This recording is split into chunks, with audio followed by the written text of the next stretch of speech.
Nathan Zegura here with the 2-minute drill brought to you by University Hospitals. That's right, folks. This is a big one. It's the 8-3 Cleveland Browns, winners of 3 straight, traveling to Nashville to take on the AFC South division-leading Tennessee Titans, who are also 8-3. And typically when you think of the Tennessee Titans, you think of a team that wants to get it done with defense.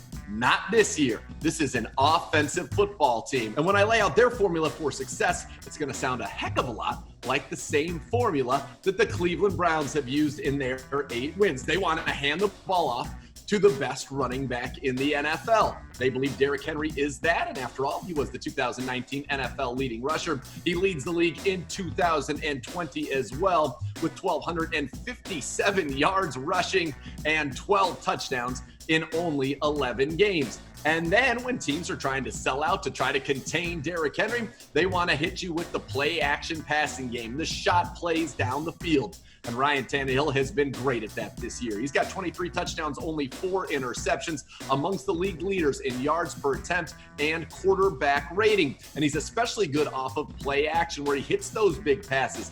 He has 9 passes of more than 40 yards this year, second most in the NFL. And his leading receivers, A.J. Brown, who's averaging 16 yards a catch and has 8 scores of his own, and Corey Davis, who's averaging about 15 yards per catch in a breakout season. Those two both averaging over 20 yards per reception on their play action targets. So they want to give it to the best, and then they want to use play action. Well, guess what? That's exactly what the Cleveland Browns want to do too. They want to give it to the best running backs in the National Football League, Nick Chubb and Kareem Hunt. And then they want to set up play action off of that, get down the field to Jarvis Landry coming off of his best game, to Hollywood Higgins, Kaderil Hodge, the tight ends, etc. These are similarly styled teams. And so for the Browns, it's imperative they play their brand of football for 4 games.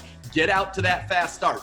The Browns this year, guess what? Haven't lost when they've been ahead at halftime. In fact, in 7 of their 8 victories this year, the Browns were in the lead at the half. And that's important this week. You want to play your style of football. The Titans, they want to play their style of football. Whichever team falls behind and has to chase and go to more of a drop-back passing game, well, that's not in their best interest. Now, I do think the Browns can be fine throwing the football. Baker Mayfield, 4 straight games without an interception, really 5 straight since the last interception he threw was on the first pass play of the game against the Bengals. Since then, 7 touchdowns, no interceptions for Baker Mayfield. The Browns 8-0 this year when Mayfield's quarterback rating is 70 or better. The Browns have won 12 straight games in which Mayfield's quarterback rating was 100 or better. This Titans team, they have struggled to get to the quarterback. Baker's been great without pressure. A quarterback rating of 110 this year, 16 touchdowns, 3 interceptions, and about a 70% completion rate.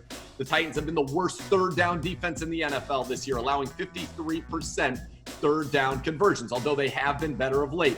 So what all comes down to in this game, the team that can get out to the quick start, impose their will, that's the team that is going to get the job done. Because if the Browns can take the lead, boy, I like our matchup with their defense. And guess who's back? Myles Garrett. He's going to get after Ryan Tannehill and the Titans. Garrett has been an MVP candidate, and his return could not have come at a better time. This is a big one. 2 great offenses, 2 similar styles. Which one will prevail? We will find out on Sunday, but I have a feeling this Browns team that always finds a way to win will do that again and get to 9-3. We'll have full coverage for you this Sunday beginning at 11 a.m. on News 5 with Browns Countdown. All the latest you need to know about the Browns and the Titans. Plus, we'll have that for you all weekend long at clevelandbrowns.com and the Browns mobile app. This is a big one. 2 8-3 teams. People are calling it a measuring stick game for the Browns, and that's what we're going to see on Sunday. This has been the 2-minute drill brought to you by University Hospitals.